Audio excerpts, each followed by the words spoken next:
Hi అందరికి. ఈరోజు నేను మీకు రాయలసీమ సైడ్ చేసే పచ్చిమిర్చి పప్పుని ఎలా చేయాలో చూపిస్తాను. ఇది నేను పెళ్ళయ్యాకే ఫస్ట్ టైం తిన్నానండి. మా అత్తమ్మ చేసేది. టేస్ట్ మాత్రం నాకు చాలా బాగా నచ్చింది.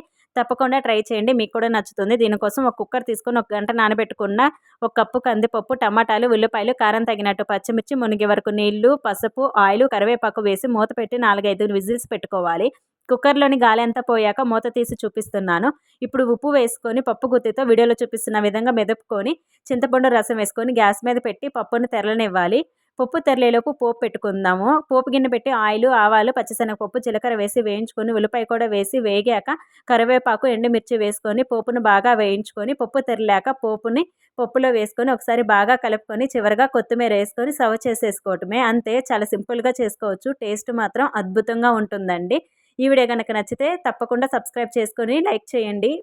ట్రై చేసి ఎలా వచ్చిందో నాకు కామెంట్ చేయండి. Thank you friends. బాయ్.